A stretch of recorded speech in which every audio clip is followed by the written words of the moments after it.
hear about the rodeo team, and what an exciting time to be a rodeo team at South Plains College, because you've got some new facilities at your fingertips, don't you? Yeah, and it's gonna be an exciting year. We're gonna host our first college rodeo out there. It'll be March 21st and through the 23rd here in the spring. So it's good. I think it's gonna be a really good show. We've been already kind of prepping for it and all that kind of stuff. So we're excited about it, and I hope we'll try to get the community behind it, and I think everybody really enjoy it. It'll be a good show. Excellent. Well, certainly nice facilities to be able to take advantage of, and what a great rodeo team. You have got some great kids. You have some kids that have come through there that have gone on to do some great things, received some amazing accolades in their rodeo careers. And what can we expect from the team this year? This year, I mean, I'm really excited about it. This is starting my third season here, so these are my kids. I feel like, I mean, these are all the kids that I've brought in and ones that I've kept around, and they're all on board. We've kind of started bringing this rough stock program back in here. There wasn't a rough stock program when I got here. We've got to have some guys that can ride bucking horses and bulls to compete in this region. I mean, that's what we have to have. And I've got two really good bull riders, a kid named Colt Clevenger from Canyon, and then another kid from Spearman named Kyler Cater. And both those guys will be riding bulls really good. I expect a lot out of them this weekend. I've got two really good bareback riders to help the team out. A kid named Dylan Wallert from Colorado. He was actually a reserve champion in the nation this last year in high school. And a kid from Boys Ranch named Kyle Sutherland is going to be a really good bareback rider. I think they're going to be really big assets to the team. And then our returning guys like Ty Willick, he's a Canadian, a really, really good bulldog. And if things go right and we keep his health good and everything, I mean, it's his first year. We had a devastating knee injury, kind of took him out for the whole year. And we've got him back at 100% now, and I really expect a lot out of him. And another kid that's a returning kid, Blake Gagnon, also a good Canadian. He's going to bulldog really good this year. And those two guys, a team roped together. And if those six guys there, I've got another kid that'll be on the team, Seaver Tate from Clovis, New Mexico. Really, really good calf roper. He's a freshman. And calf roping's one of the toughest events there. They've got about 110 guys to compete against, but this guy, he should be able to compete with them, if he draws the right calves. And if all those guys kind of fire on the same cylinder at the same weekend, we should be able to compete. Yeah, we should be able to compete with them. It's tough competing with guys like Tarleton and stuff like that, because a lot of the guys that we kind of train them here, and then they go to a 4-year college, and then we have to compete against them there again. But it's fun. It's a good deal. All right. Now, what about the ladies? What's going on with the gals that you have on the team? I've got a good set of sophomores that are returning. I've got 5. I only brought 3 girls in this year, but that gives me 8 girls total, and I've got a lot of talent there. They're all multi-event girls. I've got 4 that'll be on the team that were pretty much on the team all last year as freshmen, and they've kind of matured and they kind of know how to play the game. I expect a lot out of them. All right.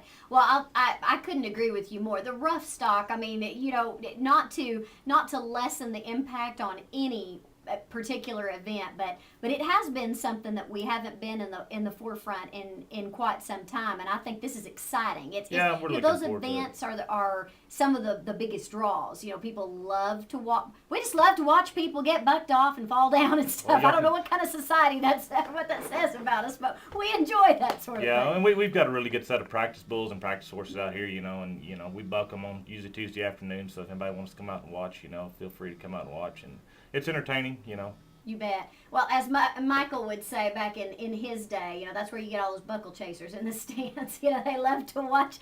They love to watch the fellas do their thing on those that rough stock.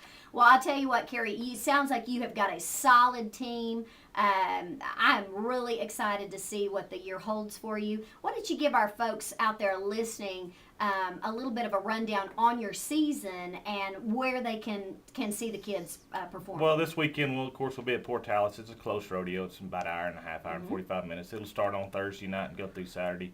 Next weekend we'll go back to where I came from, down there in Alpine, where I used to coach at Sul Ross. We'll have the next weekend off. That first weekend in October we'll be off, and then we'll go to Vernon, Texas, which will be the 10th, 11th, somewhere around there. And then we'll follow up that next weekend around the 21st. It'll be that 18th, I guess. It'll be in Lubbock, so that's a close one. We'll do Texas Tech, and then we'll end the season out at Clarendon. All right, and season ends. Well, it won't. I guess shouldn't say season ends, but the first half of the season will end at the last third weekend of October. Okay, and then you guys take a little bit of time, get back in the. We'll take a winter. We always take a winter break. We'll practice through November, and then get kids ready for finals and all that stuff. And we'll come back and we'll kick practice up about the 1st of February, and we'll start off the first weekend of March. We'll go to Ranger and then host our rodeo here. All right, that's going to be really exciting, and I do know that the people that are putting this together to host our first ever major rodeo here, at the Mallet Event Center for South Plains College. I know that they are doing meetings right now on that. We started that all back in May, I guess. And so if anybody has an interest in that, or people would like to be involved, would like to help with putting that together, certainly they can probably give you a call, or give the chamber a call, or the Mallet a call, and find out how they can get plugged in. Yeah, look on the website there at South Plains College, and you can get a hold of me or Mr. Tubb, whoever we need to get hold of, and tell us you're interested. We're trying to get a committee together for as far as raising funds and stuff like that, and then actually a committee as far as help produce the rodeo. Sure, you bet. Well, it's exciting times for you and your program. Boy, we wish you the best of luck, and very, very glad that you came in this morning and shared a little bit about your kids. Yeah, good talking to you. You bet. Let's take a quick break. You just talked about the importance of getting off to a good start and being consistent throughout the season. Well, like I told my kids last night in our team meeting, of course we want to go out there and win, the women's team and the men's team like everyone else does. But if we're contenders in there and we're in the top, 3 or 4, and stay in that run, stay consistent in there, then when we have our big rodeo, where we're, then we're up there where we can, move up to second place or stay in second place or something like that. But if you start off with a bad rodeo and then you're playing catch up the whole year long, and all year long, and it just makes it tough. And as far as you break that down to, like you say, consistency on for these kids overall. I mean, if you look at it, if a kid was able to get 40 points per rodeo, which seems pretty minimal, where maximum a kid can get per rodeo is 180. But if you look at the end of the year, a kid with 400 points, that'd be getting 40 points per rodeo in his event.